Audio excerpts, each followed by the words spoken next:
ประเด็นก็แต่ว่าก็เลยต้องได้เอาไปเอาครับเพราะว่าเพิ่นอาจจะอยากให้ร้องว่าจักแล้ว เพิ่น เป็น ก็อยาก ใจ ให้ จา ร้อง โน่เนาะ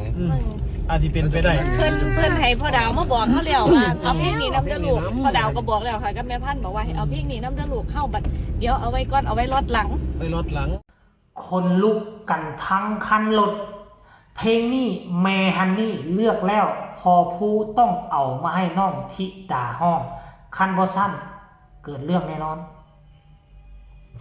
ทักทายสบายดี FC แฟนคลับทุกทานมาพบมาพ่อกับค่อยก่อนนอนคลิปนี้อีกคลิปหนึ่งก็แล้วกันทั้งวันมีแต่ข่าวเรื่องเล่าข้อมูลข่าวสารของน้องธิดาลาวจนค่อยบ่สามารถไปเฮ็ดข่าวของผู้อื่นได้เลยในตอนนี้ลงหัวปักหัวปันโง่หัวจนบ่ขึ้นแล้ว FC แฟนคลับเอ้ยเนาะเรื่องเล่าคนหัวลุกเกี่ยวข้องกับน้องธิดาลาวพ่อดาวบ้านดอนและกะแม่ฮันนี่บ่คิดบ่ฝันว่ามันจะเกิดเรื่องแบบนี้ขึ้นมา พวกเฮาฮู้แล้วแหละว่าพ่อดาวบ้านดอนมอบเพลงให้พ่อผู้ศิวิไลเพื่อมาให้เป็นเพื่อมาให้น้องธิดาลาวเป็นผู้ชุบให้มันมีชีวิตกลับคืนอีกครั้งหนึ่งแต่พวกเจ้าฮู้บ่เฟสแรกมีทั้งหมด5เพลงแต่ว่าบ่ได้มีเพลงที่มีชื่อว่าน้ำตาหล่นบนที่นอนบ่ได้มีเพลงนี้แต่อย่างใดเฟสแรกนะแต่ว่าฮู้บ่เพลงน้ำตาหล่นบนที่นอนเป็นเพลงที่พ่อดาวบ้านดอนเป็นผู้เลือกเองว่าจะให้น้องธิดาลาวมีครั้งหนึ่งถ้าผู้ใดจำได้โทรหาพ่อดาวบ้านดอนธิดาลาวก็ฟังอยู่พอผู้เลือกมาทั้ง3เพลงแล้วจะมีเพลงใดเด้ที่พ่ออยากจะให้พ่อดาวบ้านดอนถึงเพลงน้ำตาหล่นบนที่นอนแต่สรุปรวมแล้วเฟสแรกมี5เพลงพอผู้ก็เลยปฏิเสธว่าเพลงนี้ยังบ่ทันเฮ็ดเทื่อเอาไว้ข้างหน้าสากลเนาะสิเอา5เพลงนี้ไปก่อนว่าซั่นก็เลยตกลงมอบซื้อเพลง5เพลงนี้ไปให้ทั้งห้องอัดเพิ่นทำดนตรีรอท่าปกติพอผู้ศิวิไลว่าน่ะนักทำดนตรีห้องอัดจะบ่ผิดพลาดแต่อย่างเดียวแต่อย่างใดเลยบ่เคยผิดพลาดแต่ครั้งนี้5เพลงนั่น1ใน5เพลงสมพัดว่าไปเคลียร์เพลงนึงออกไปเอาดนตรีเพลงน้ำตาหล่นบนที่นอนมาเฮ็ดพอผู้ศิวิไลก็เลยกิ้งก้างหาอาจารย์โนก็บ่นะคือว่าเจ้าบอกค่อยแล้วนะไปไล่เบิ่งแชทบ่มีชื่อน้ำตาหล่นบนที่นอนอาจารย์โนก็คนหัวลูกบอกว่าเอาแล้วค่อยเฮ็ดได้จังไหนวะค่อยเฮ็ดดนตรีเพลงนี้มาได้จังได๋แม่นสิ่งใดมาโดนใจค่อยก็เลยโทรกิ้งก้างหาทั้งพ่อดาวบ้านดอนกับคนหัวลูกภรรยาของพ่อดาวบ้านดอนก็ว่าโอ้แม่ฮันนี่เลือกแล้วลูกแม่ฮันนี่เลือกแล้วต้องได้ทำต้องได้เฮ็ดธิดาลาวได้ยินว่าแม่ฮันนี่เลือกได้ยินเขาล้มว่ามันเรื่องคนหัวลูกจากนอนอยู่เบาะหลังกระโดดขึ้นมาห่วงกับสิทธิกับไอทันทีทันใดทานผู้ชม FC แฟนคลับให้ทุกคนไปชมคลิปนี้ซะก่อนวินาทีคุยกันอยู่บนรถแล้วจึงมาพ้อกันในช่วงต่อไปอะไรเกิดเหตุการณ์ชวนหัวเราะจนน้ำตาไหลเมื่อเราส่งเพลงให้ตาโนทำดนตรี5เพลงมีฝันรักฝันลายสาวหน้าภาวะวอนผีมีรักเดียวเขาแล้วบ่แต่งสาวกาฬสินธุ์สินหวังหาเพลงแต่ว่าปรากฏว่าอาจารย์โนเฮ็ดดนตรีมากน้ำตาหล่นบนที่นอนอันถึงเพลงนี้ครับพ่อดาวกับแม่พันธุ์บอกว่าเอาเพลงนี้นำบ่ลูกแต่พี่ผู้บอกว่ายังก่อนครับแม่แล้วก็เข้ากันได้มีการดิวคิวเพลงอาจารย์โนเรียบร้อยผู้เรียบเรียงดนตรีปรากฏว่ามื้อนี้ค่ะเฮ็ดเพลงนี่มาอาจารย์โนเฮ็ดเพลงน้ำตาล้นบนที่นอนมาคือเขาตามที่พ่อดาวที่ไม่มีชื่อรายชื่อเพลงว่าเฮ็ดน้ำตาล้นบนที่นอนนำแต่เขาบ่ได้บอกอาจารย์โนแต่อาจารย์โนเฮ็ดมาอาจารย์โนก็ไปไล่เบิ่งมันบ่มีแชทไลน์ที่คุยกันมันบ่มีแล้วผมเฮ็ดไปได้จังได๋ว่าซั่นว่าอาจารย์โนก็งงก็เลยโทรคุยกับพ่อดาวกับแม่พันธุ์เมื่อกี้พ่อดาวกับคนคิงลูกแม่พันกับคนคิงลูกแม่ว่าแล้วมันเป็นเพลงเอกของเพิ่นก็สิอยากให้อีนางหน่อยนะถ่ายทอดเพลงนี้เพิ่นก็สิอยากให้ร้องละติจนว่าได้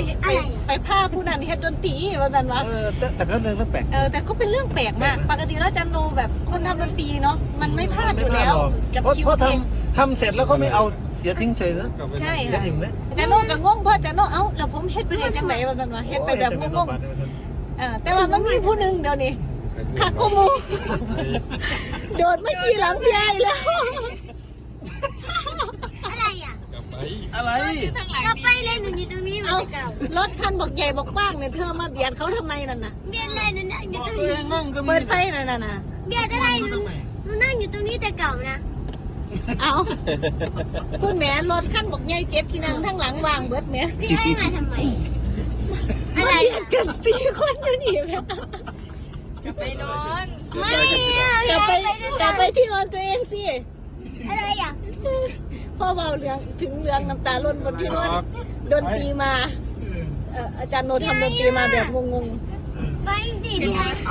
โดนขามบล็อก ๆวางสายจากงาพันปุ๊บธิดาเล่าโดนความบอกมาเลย พี่ไอ้ไปก่อนสิน้องตามไป อะไร อะไรอ่ะ ของหนูนั่นน่ะ ที่หนูนั่งอยู่ตรงนี้แต่เก่าอะไรอ่ะ เอาบัดนี้ ไปเถอะอย่ามาทำให้กันร้อนเดี๋ยวนี้ไป ไปได้ดิพี่อ่ะ พ่อแดงซิดพี่ไอ้ธิดาเล่า ยากมา ยังไปนี่ ยานผีมาอยู่กันซี มาแล้วบาทที่นี้จะไม่นอนบาทนี้เลยจะว่าก็เลยต้องได้เอาของเขาครับเพราะว่ามันอาจจะอยากให้ร้องว่าจะแล้วมันโดนใจจานโน่เนาะ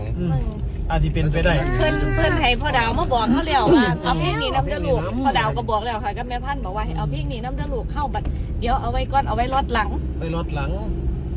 เพราะว่าเพลงนี้เพิ่นมาปรากฏว่าผู้ใดกลับไปร้องหลายคนแล้วนะ เนี่ย ก็เลยว่าเอาไว้ซะก่อนเดี๋ยวรอบหน้ามันจังค่อยเอามาเฮ็ดให้มันซ่าๆไปเล็กน้อย นั่งนี่ มาดิบ่แม่นเนี่ยมันที่ได้เฮ็ดตัวบัด ก็สิได้เฮ็ดตัวอาจารย์โน้ยดนตรีแล้วล่ะ จานโน่เฮ็ดเรียบร้อยเป็นตะแปะ เป็น ให้ แปลกๆมัน โอ้โหยนับมือนับเจอเรื่องขนหัวลุกขึ้นมาติ๊กๆเว้าซื้อเมฮันนี่ไผกระเสือว่าเมฮันนี่มีจิตวิญญาณ ยังบ่จากไปใส่ ยังเคียงคู่อยู่กับหมอลำของชาวไทย และบ่คิดบ่ฝันว่าเรื่องแปลกประหลาดเรื่องคนหัวลุกมันจะเกิดขึ้นกับน้องธิดาลาวแบบซ้ำ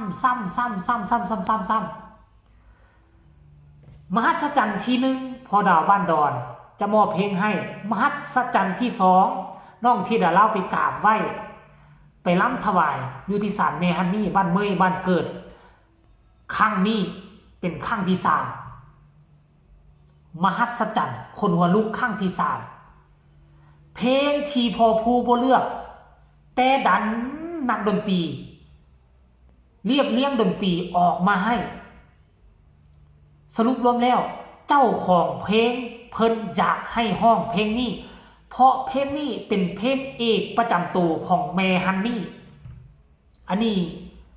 ภรรยาของพ่อดาวบ้านดอนเป็นผู้เว้านะเป็นเพลงเอกประจำตัวเป็นเพลงดังประจำตัวของแม่ฮันนี่เลยเพราะฉะนั้นเพิ่นคงจะเลือกมาแล้วพอพูดกับปฏิเสธบ่ได้ในเมื่อเฮ็ดดนตรีมาแล้วว่าเอากระเสียทิมละล่าก็เลยจำเป็นเอาเพลงนี้เข้ามาห่วมนำในเฟสแรกท่านผู้ชม FC แฟนครับ อันนี้คือเรื่องเล่าเรื่องคนหัวลุกเรื่องเหลือเสืออันนี้ไผ่บ่เสือกับยาลบลูไผ่บ่เสือให้เลื่อนผ่านไผ่เสือให้กดไลค์กดแชร์